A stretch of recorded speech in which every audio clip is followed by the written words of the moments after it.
Good morning to all of you. Today we are starting our exercise 2.2. Before starting this exercise 2.2, I want to discuss the properties. जो properties हमने previous classes में समझी हैं, उन properties का name क्या क्या है? There are total 6 properties.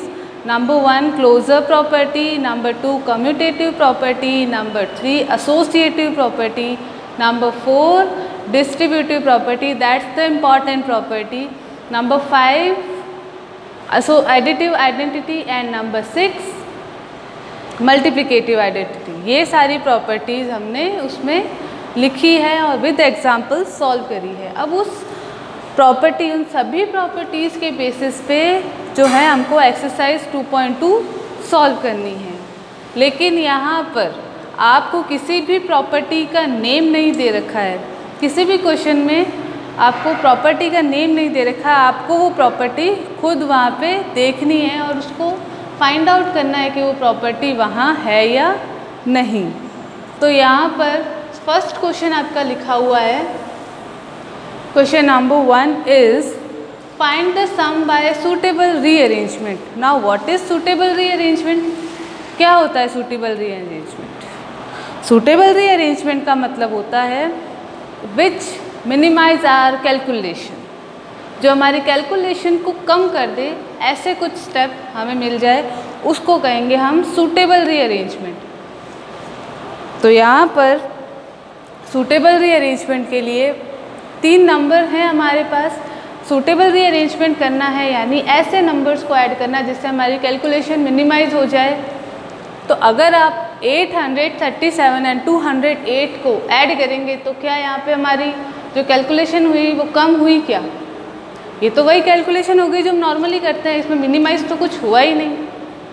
तो अब क्या करते हैं हम, फर्स्ट डिजिट और ये लास्ट वाला डिजिट, इन दोनों नंबर्स को आप ध्यान से देखो.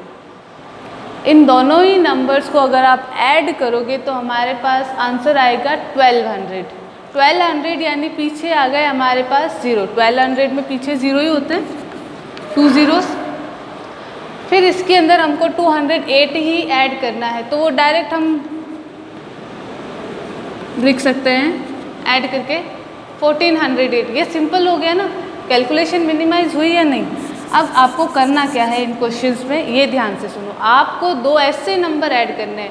जब भी रीअरेंजमेंट वाला क्वेश्चन आएगा आपको 2-2 नंबर के पेयर बनाने हैं. यहाँ पे 3 नंबर है तो कोई भी 2 का पेयर बन जाएगा और वो पेयर ऐसा होना चाहिए कि हमको लास्ट वाली डिजिट उसमें 0 मिले.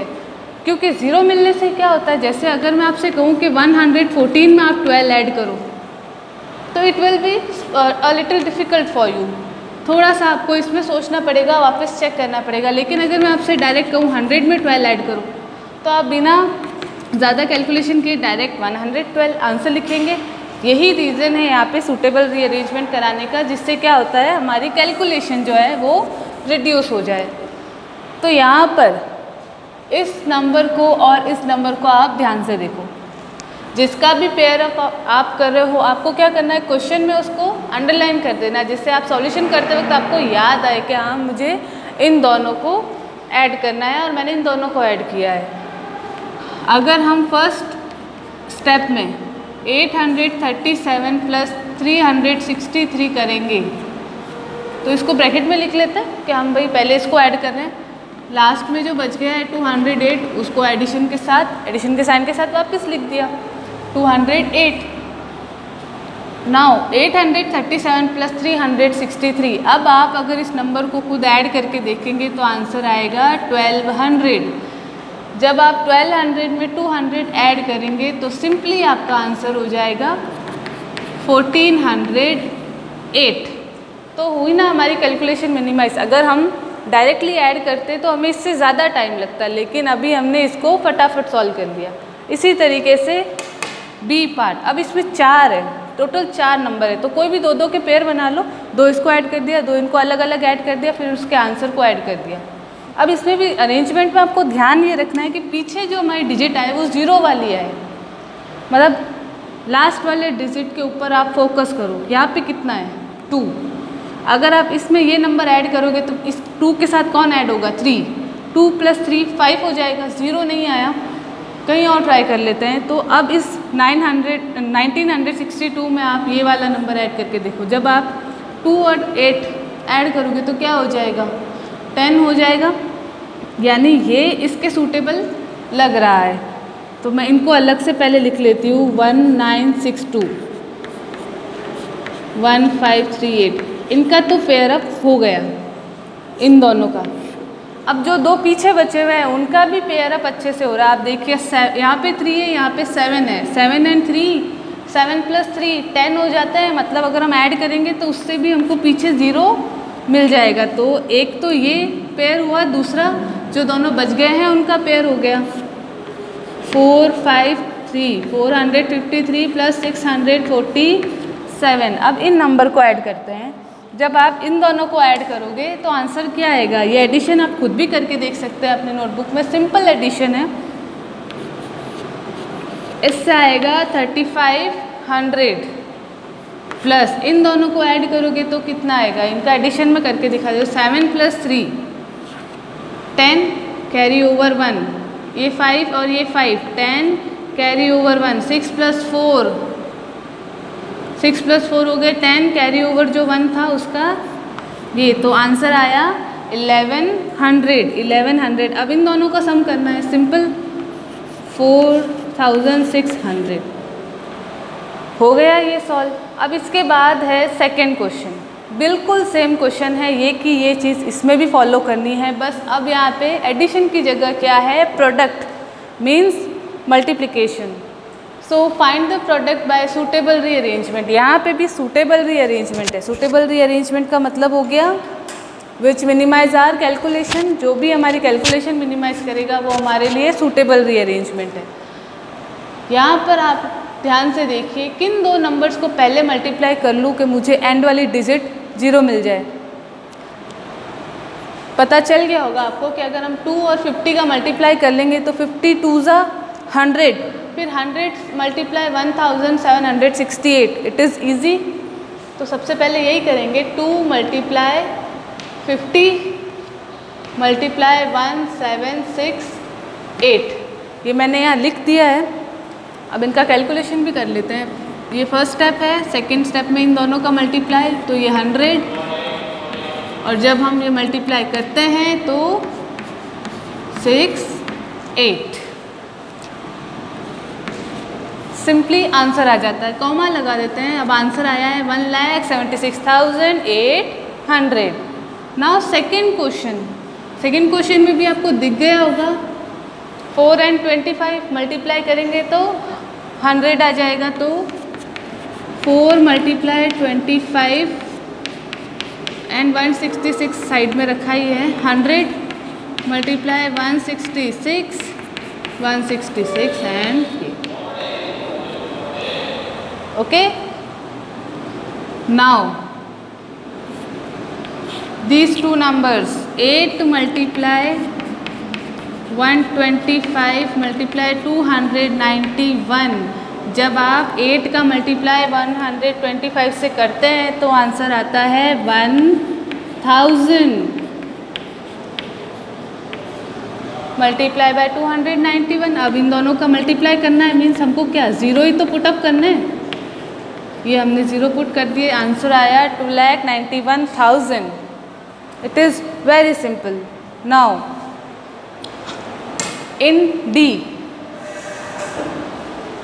625 एंड 16, हालांकि यहाँ पर ज़्यादा कैलकुलेशन मिनिमाइज नहीं होगी, हमको नंबर्स का मल्टीप्लिकेशन तो करना ही पड़ रहा है, लेकिन फिर भी कुछ तो मिनिमाइज कर ही सकते हैं। तो हम 625 का मल्टीप्लाई 16 से कर देंगे। आप सोच रहे होंगे कि इन दोनों का भी तो कर सकते हैं या इन दोनों का भी तो कर सकते हैं।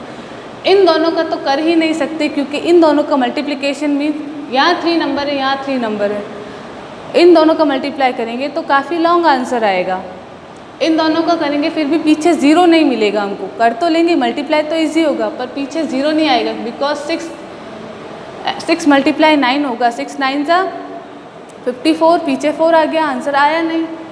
तो बेटर ये रहेगा कि हम 625 मल्टीप्लाई बाय 16 करें, बिकॉज इसके पीछे 6 है, इसके पीछे 5 है, 5 × 6 = 30, पीछे 0 तो मिल ही रहा है। तो ट्राई कर सकते हैं हम ये अरेंजमेंट करके। तो फर्स्ट हम मल्टीप्लाई करेंगे 625 एंड 16, मल्टीप्लाई 279। अब इन दोनों का मल्टीप्लाई करके देख लेते हैं। 16 5 ज़ा 80, कैरी ओवर 8, 16 2 ज़ा 32 प्लस 8 40, कैरी ओवर 4, 16 6 ज़ा 96 प्लस 4 100। मीन्स जब आप 625 और 16 का मल्टीप्लाई करते हैं तो 10,000 आंसर आता है। Now simply 279 2 3 4 27,90,000 is your answer. Now ये दो क्वेश्चन, अब इन दोनों में सिंपल इन दोनों का मल्टीप्लाई कर लेते हैं। तो 285 तो अपनी जगह पे ही है, 5 मल्टीप्लाई 60 कर लेते हैं। यहाँ पे 5 मल्टीप्लाई 60 आपका हो जाएगा ये 300। अब 300 में से आपको यहाँ पे इन दोनों का मल्टीप्लाई करना है, तो ये ज़ीरो तो अपनी जगह आ गए, सिंपल ज़ीरो पुट हो गए अपनी जगह। 3 5 सा 15, कैरी ओवर 1, 3 8 सा 24 प्लस 1 25, कैरी ओवर 2, 3 2 सा 6 प्लस 2 8, यानी अब आपका जो आंसर है वो है 85,500। द लास्ट, इसमें ध्यान से देखें तो यहाँ पर हम इसका मल्टीप्लाई कर सकते हैं इससे, और 40 और 25 का मल्टीप्लाई हो जाएगा। यहाँ पर ये करने से क्या होगा, 125 8 ज़ा, अभी हमने क्वेश्चन में किया था 125 8 ज़ा, क्या आंसर आया, सीधा 1000 आ गया। तो इसका मतलब हमको सीधे ही नंबर मिल जाएगा इससे तो 1000। और जो तो बाकी दो जो पीछे बच रहे हैं कौन से हैं, 40 एंड 25, इनको भी जब आप मल्टीप्लाई करोगे तो 1000 आ जाएगा। 1000 मल्टीप्लाई 1000 ईजी हो जाएगा। ये 1000, दूसरा वो 1000, टोटल यहाँ पे 6 0 हो गए, 1 2 3 4 5 एंड 6, यानी आपका आंसर आया 10 लाख। सो यहाँ पे दो क्वेश्चन आपके कंप्लीट।